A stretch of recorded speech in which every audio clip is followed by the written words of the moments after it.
कीजिए सब शजरकारी, कीजिए सब शजरकारी।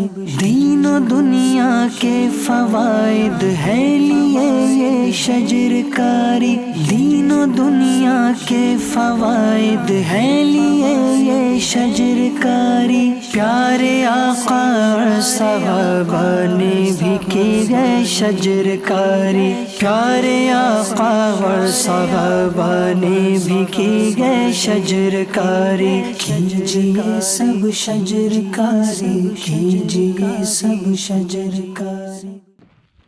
अस्सलाम वालेकुम। अस्सलाम वालेकुम। वालेकुम अस्सलाम वरहमतुल्लाहि वबरकातुहू। माशाल्लाह, कैसी गुजरी रात आप लोगों की? जी अल्हम्दुलिल्लाह। अल्हम्दुलिल्लाह। साफ़ सफाई जारी थी और चेक कर रहा था कि कुछ बढ़िया आया हो। अब तो खैर वक्त काफ़ी निकल चुका।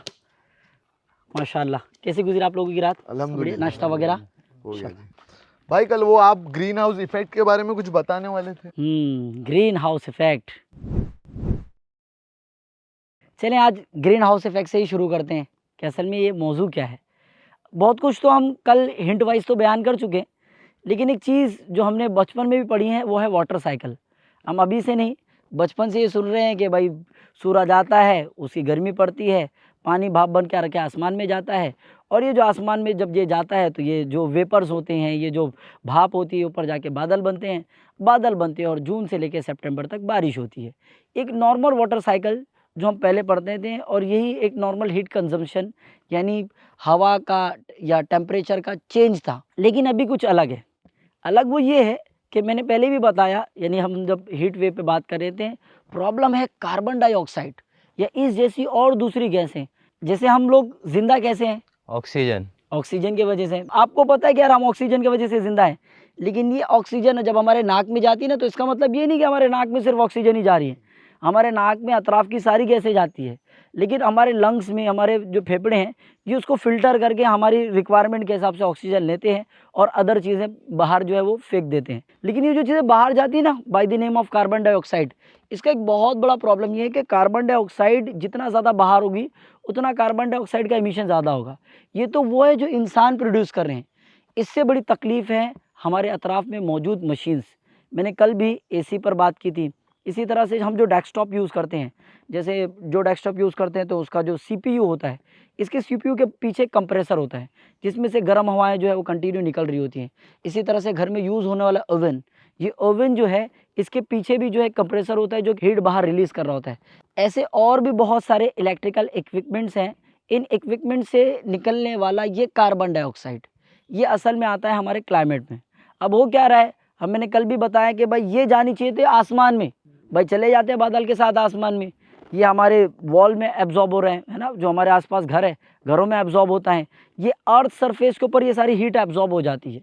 अब ये जब ये सारी चीज़ें हीट जो है ये जब वॉल पे एब्जॉर्ब होती है, जब ये ज़मीनों में एब्जॉर्ब होती हैं, ये अर्थ सरफेस पे एब्जॉर्ब होती हैं, तो ये सारी हीट एब्जॉर्ब होने की वजह से हमारा पूरा अतराफ़ का हिस्सा, हमारा पूरा सराउंडिंग, या हमारी कल जो बात चली थी इन्वायरमेंट की, ये पूरा हीट हो जाता है। अब ये पूरा हीटेड हो जाने की वजह से प्रॉब्लम क्या होती है?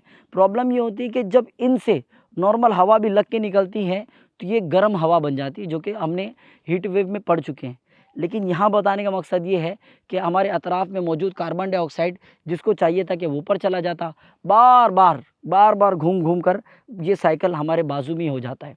अब जहाँ जाए वहाँ कार्बन डाइऑक्साइड। हम हमारे फार्म पे मौजूद है, यहाँ भी कार्बन डाइऑक्साइड। वो तो अल्लाह का शुक्र है पेड़ पौधे मौजूद हैं जो कि हमें ऑक्सीजन दे ही रहे हैं, लेकिन शहरों में ऐसा नहीं होता। अब यहाँ पेड़ पौधे हैं, शहरों में बहुत मुश्किल से ये पेड़ पौधे होते हैं, घर के बाजू में घर, घर के बाजू में बिल्डिंग, तो अब ये सारी हीट यहीं एब्जॉर्ब है। ये कार्बन डाइऑक्साइड का हमारे इन्वायरमेंट में बढ़ जाना असल में ये कहलाता है ग्रीन हाउस इफेक्ट। समझे? जी हाँ। जी हाँ। भाई ये ग्रीन हाउस इफेक्ट और हीट वेव एक ही है? हाँ, ग्रीन हाउस इफेक्ट और हीट वेव एक ही है। चलिए ये भी आपको बताते हैं। दरअसल हीट वेव और ग्रीन हाउस इफेक्ट ये कोई अलग सब्जेक्ट नहीं है तो एक ही, लेकिन अगर नाम अलग अलग है तो हो सकता है काम भी अलग हो। बल्कि ऐसा ही है कि नाम अलग करने का रीज़न यही है कि इनके इम्पैक्ट्स भी अलग अलग है। अब जैसे मैंने अभी बताया कि ग्रीन हाउस इफेक्ट हो या हीट वेव हो, ये है तो अलग, लेकिन ले जाते हैं ग्लोबल वार्मिंग तक। लेकिन ये अलग इसलिए भी है क्योंकि शुरुआत जो होती है वो बिल्कुल ग्रीन हाउस इफेक्ट से ही होती है, और ग्रीन हाउस इफेक्ट की वजह से ही हीट वेव भी बनती है। अब ग्रीन हाउस इफेक्ट मैं आपको बता ही रहा हूँ कि भाई कार्बन डाइऑक्साइड जिसको चाहिए था कि वो ज़मीन से आसमान की तरफ चले जाए, वो कहीं ना कहीं हमारे अर्थ की जो है लेयर है ज़मीन पर ही जो है वो बनती चली जा रही है, आसमान पर नहीं जा रही है, जिसकी वजह से ग्रीन हाउस इफेक्ट बढ़ रहा है। अब जब ये ग्रीन हाउस इफेक्ट बढ़ ही रहा है तो हीट वेव भी जनरेट हो रही है, और ये जितनी ज़्यादा जो है गर्माहट बढ़ती चली जाती है, जितनी ज़्यादा गर्माहट और ज़्यादा बढ़ती चली जाती है, एक वक्त आता है कि गर्मी अपने पीक को पहुंचती है, और ये गर्मी हर साल जिस तरह से बढ़ रही है, इसी चीज़ को कनेक्ट करते हैं ग्लोबल वार्मिंग की तरफ। अच्छा, तो ये ग्लोबल वार्मिंग क्या है? ग्लोब जो है हमारे इस अर्थ को कहते हैं, ये जो पूरा गोला है इसे बेसिकली जो है वो आम लफ्ज़ों में भी ग्लोब ही कहते हैं। अब वार्म जो है ना, ये कहते हैं गर्म होने को, कोई भी चीज़ गर्म हो जाती है तो वार्मिंग होता है। अब ये वर्ब का ये जो हमने ज़ाहिर इंग्लिश पढ़ी होगी तो प्रेजेंट कंटिन्यूअस में आईएनजी यूज़ करते हैं, यानी वो काम जो हो रहा है, ऐसा नहीं कि होके रुक गया, जो काम हो रहा है उसको लगाते हैं आईएनजी, जैसे ईटिंग खाना खा रहा हो। तो इसी तरह से वार्मिंग यानी गर्म हो रहा है, यानी अर्थ का वक्त के साथ गर्म होते रहना, यूँ कह लें कि अर्थ के टेम्परेचर का उसके वक्त के साथ बढ़ते रहना, ये कहलाता है ग्लोबल वार्मिंग। हम चाहते हैं कि नॉर्मल जो हमारा रूम टेम्परेचर है वो 33-34 डिग्री सेल्सियस हो, पर हम चाह के भी इसमें आउटकम नहीं कर पा रहे हैं। हर साल 2 या 3 डिग्री सेल्सियस बढ़ रहा है, बल्कि आप कह लें कि हर 3 महीने 4 महीने पे बढ़ रहा है, तो शायद गलत नहीं होगा। तो यूँ हर साल हर महीने इस टेम्परेचर का बढ़ते रहना, यही कहलाता है ग्लोबल वार्मिंग। तो फिर ये ग्लोबल वार्मिंग का सोल्यूशन क्या है? सॉल्यूशन तो खैर यही है, जहाँ हम मौजूद है यहाँ हरियाली है तो हमें इतना ज़्यादा जो है वो राइजिंग टेम्परेचर फील नहीं हो रहा। तो कोशिश भी यही करनी है कि प्लांटेशन जो है वो ज़्यादा से ज़्यादा हो, क्योंकि मैंने इससे पहले भी बताया कि हम सॉल्यूशन तो कई निकाल सकते हैं या इस तरफ सोच ज़रूर सकते हैं, लेकिन रिसेंटली एक पढ़ा लिखा या पढ़ा लिखा ना भी हो तो उसको पता है कि जैसे अभी हम दरख्त के नीचे खड़े हैं, तो दरख्त के नीचे खड़े रहने से हमें जो छाँव मिल रही है, हमें जो रिलीफ मिल रहा है, ये वाकई कमाल है। लेकिन अगर इसकी जगह हम बिल्कुल आसमान के नीचे होते हैं तो वो गर्मी और वो प्रॉब्लम हम खुद फेस कर रहे होते हैं। तो बात अगर सॉल्यूशन की आप लोगों ने कर ही दी है तो एक चीज़ समझें कि अभी फ़िलहाल हमारे पास प्लांटेशन से बेटर सॉल्यूशन हमारे पास तो नहीं है। हमें चाहिए कि हम इतने ज़्यादा प्लांटेशन करें, इतना ज़्यादा प्लांटेशन करें या इतने ज़्यादा पेड़ पौधे लगाएं कि अगर ये हीट बढ़ भी रही हो तो बढ़ते टेम्परेचर को देखते हुए हमें उतने ज़्यादा पौधे लगाने की हाजत है। बल्कि मैं आपको बताऊं कि एक शख्स के लिए ये ज़रूरी है कि वो मिनिमम 12 पौधे ज़रूर लगाए। बल्कि अगर आप ऐसी जगह रहते हैं जहाँ पर 1 किलोमीटर के हिस्से में अगर कोई झाड़ फूल नहीं है तो उन्हें चाहिए कि पूरे हिस्से में ज़्यादा से ज़्यादा प्लांटेशन करें। अच्छा, इसका एक बहुत बड़ा बेनिफिट जो मैंने आपको बताया कि टेम्परेचर को डिक्रीज़ करने में ये प्लांटेशन का बहुत बड़ा हाथ है। सोशल मीडिया पे आए दिन कोई ना कोई इस तरह की इमेजेस चल रही होती हैं जहाँ पर एक शहर का एग्जाम्पल दिया जाता है, जहाँ पर एक गाँव का एग्जाम्पल दिया जाता है। एक तरफ गाँव का एग्जाम्पल, एक तरफ शहर का एग्जाम्पल। पिछले दिनों मैंने सोशल मीडिया पर जो है वो एक इमेज देखी जिसमें गांव को शहर से कंपेयर किया जा रहा था। अब गांव का बिल्कुल एक इमेज बना हुआ था जिसमें ये दिखाया जा रहा था कि गांव का टेम्परेचर 40 डिग्री सेल्सियस है, और उसी के ऑपोजिट में जो है वो एक शहर का जो है वो टेम्परेचर दिखाया जा रहा था कि शहर में बिल्कुल वो अपार्टमेंट्स और ये शहर बने हुए हैं और पूरा एक नक्शा खींचा है और उसमें उसने लिखा है 50 डिग्री सेल्सियस। अब जो ये 8 से 10 डिग्री सेल्सियस का ये जो गैप आया है उसका रीज़न ही है प्लांटेशन, क्योंकि गांव वाली जो इमेज थी उसमें ज़्यादा से ज़्यादा प्लांटेशन शो किया हुआ था, और शहर का तो नक्शा आपको पता ही है, अपार्टमेंट्स, बिल्डिंग, बहुत मुश्किल से कोई एक दरख्त दिखा तो दिखा।